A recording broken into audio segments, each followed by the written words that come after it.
Hello everyone, welcome back to my YouTube channel सिवाई competition classes. यहाँ पे हम आपके साथ डिस्कस करेंगे मोस्ट इंपॉर्टेंट टॉपिक जो कि आपके सारे कंपटीटिव एग्जाम में आता है, रेडियल और एंगुलर वेव फंक्शन। हम यहाँ पे बताएंगे कि यहाँ से कौन कौन से ऑब्जेक्टिव क्वेश्चन बन सकते हैं और कौन कौन से ऐसे क्वेश्चन हैं जो आपके एग्जाम में पूछे जाते हैं। तो रेडियल और एंगुलर वेव फंक्शन में हम क्या देखेंगे? According to the solution of Schrodinger wave equation, total wave function is the product of three function. तो श्रोडिंगर वेव इक्वेशन के अकॉर्डिंग अगर हम देखें तो किसी भी मॉलिक्यूल्स की जो टोटल वेव फंक्शन होती है वो तीन फंक्शन जो होते हैं, आर होता है, थीटा होता है और फाई होता है।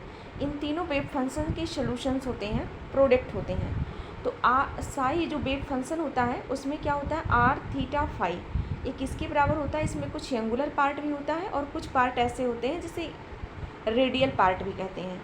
तो टोटल वेव फंक्शन जो मिलके बना होता है उसमें कुछ रेडियल पार्ट होते हैं, कुछ एंगुलर पार्ट होते हैं और वो आर थीटा फाई का पार्ट होता है। तो टोटल वेव फंक्शन जहाँ पे हम बात करेंगे वहाँ पे हम रेडियल वेव फंक्शन की भी बात करेंगे और एंगुलर वेव फंक्शन की भी बात करेंगे। तो साई टोटल बराबर कितना होगा, यानी टोटल वेव फंक्शन बराबर होगा radial wave function into angular wave function. इतना पॉइंट याद रखेंगे। अब हम देखेंगे रेडियल वेव फंक्शन क्या होता है और एंगुलर वेव फंक्शन क्या होता है। एक बार तो पीजीटी के एग्जामिनेशन में यही क्वेश्चन पूछा गया था कि जो रेडियल वेव फंक्शन होता है वो कौन सी क्वांटम नंबर को डिफाइन करता है। तो यार मोस्ट इम्पॉर्टेंट करिएगा, मोस्ट इम्पॉर्टेंट क्वेश्चन है। जो आपका रेडियल वेव फंक्शन है वो क्वांटम नंबर एन और यल को डिफाइन करता है। इस पॉइंट को आप जरूर नोट कर लीजिएगा। एक आपके नीट एग्जामिनेशन, जेई एग्जामिनेशन, जितने भी कॉम्पिटिटिव एग्जाम्स हैं, आपको लग रहा होगा कि हम रेडियल और एंगुलर वेव फंक्शन पढ़ रहे हैं, क्या क्वेश्चन इसमें से बन सकते हैं? बिल्कुल बन सकते हैं।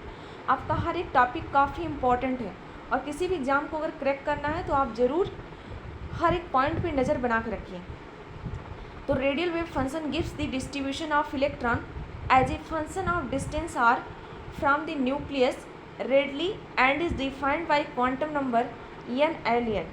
तो रेडियल वेव फंक्शन क्या होता है? न्यूक्लियस से जो डिस्टेंस होती है आर और डिफाइन करता है quantum number N and L का।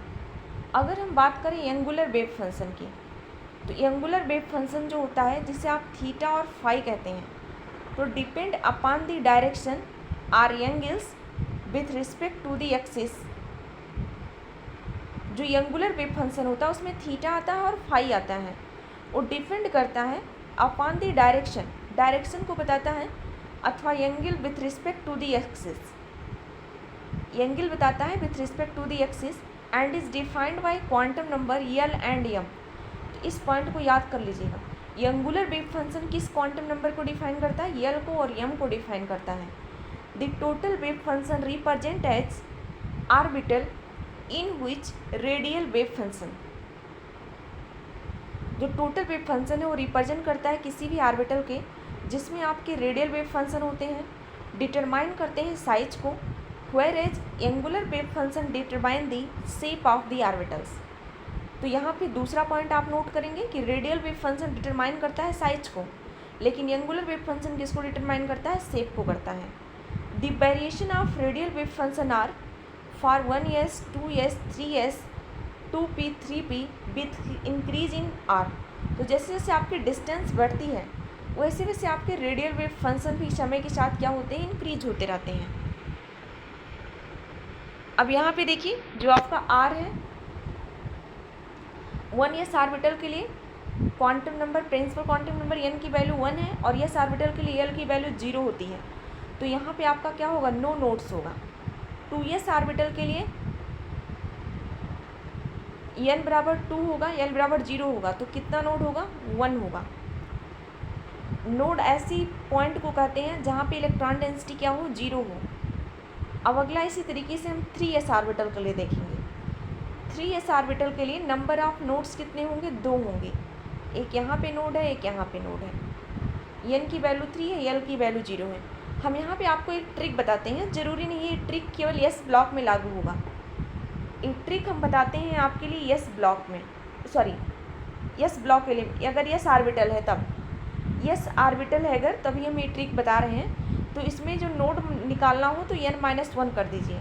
तो अगर 1s ऑर्बिटल है तो 1-1 बराबर 0 नोड आ गया। 2s ऑर्बिटल है तो 2-1 बराबर कितना नोड? 1 हो गया। इस तरीके से 3s ऑर्बिटल है तो आप क्या करेंगे? 3 - 1 बराबर कितना होगा, 2 ऑर्बिटल, 2 नोड्स होगा। लेकिन ये 3 ऑर्बिटल जो लगाएंगे आप, यस ऑर्बिटल में ही केवल अप्लाई होगा और किसी ऑर्बिटल में आप इसको अप्लाई नहीं कर सकते हैं। तो प्लीज़ आप इस पॉइंट को ज़रूर लर्न करेंगे कि यस ऑर्बिटल के लिए जो नोड्स निकालते हो तो n-1 से निकाल सकते हैं। लेकिन यहीं पे अगर आप p ऑर्बिटल्स की बात करें तो p में ये फंक्शन नहीं लगेगा। p के लिए आप n-l-1 लगा सकते हैं।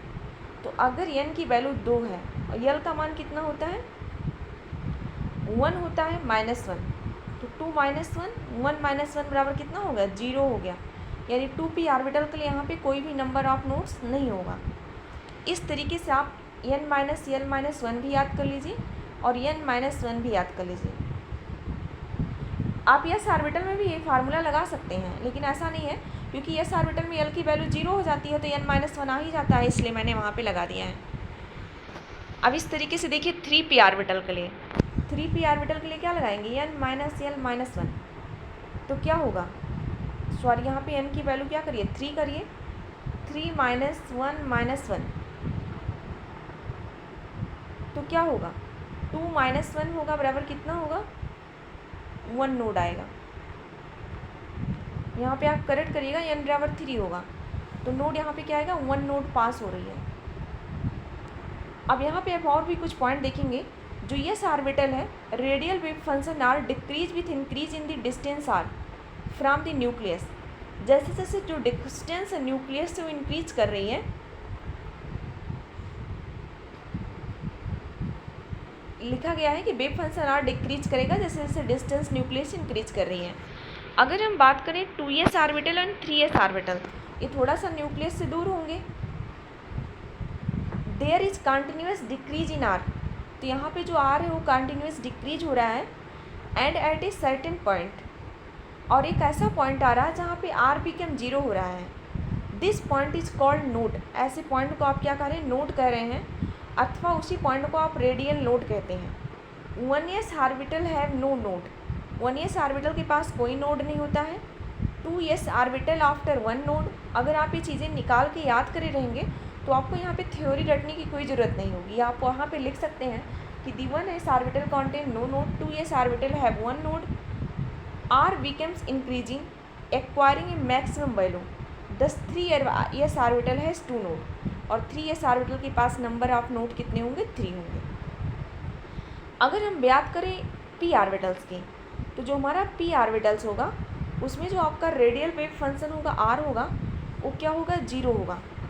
Eight r is equal to 0 and on increasing r increasing attaining a maximum value and then decreases. उसके बाद क्या होता है, ये डिक्रीज करता है। In 2p orbital there is no node. अगर हम बात करें 2p ऑर्बिटल्स में तो वहाँ पे कोई नोड्स नहीं थे, लेकिन अगर हम 3p ऑर्बिटल्स में आ गए तो वहाँ पे रेडियल वेव फंक्शन क्या होगा, after attaining maximum value decreasing reaching ए मिनिमम वैल्यू। इस तरीके से जो आप आते हैं ना ऊपर से नीचे, इस तरीके से आपका अगर करना है तो ऐसे नहीं आते हैं, तो इस तरीके से डिक्रीज से इंक्रीज करते हैं, फिर इंक्रीज से डिक्रीज करते हैं। तो यहाँ पे आप देख सकते हैं कि अगर 1s होगा, 2p होगा, 3d होगा, 4f होगा, तो आपके पास कोई नोड्स नहीं होंगे। अगर 2s होगा, 3p होगा, 4d होगा, 5f होगा,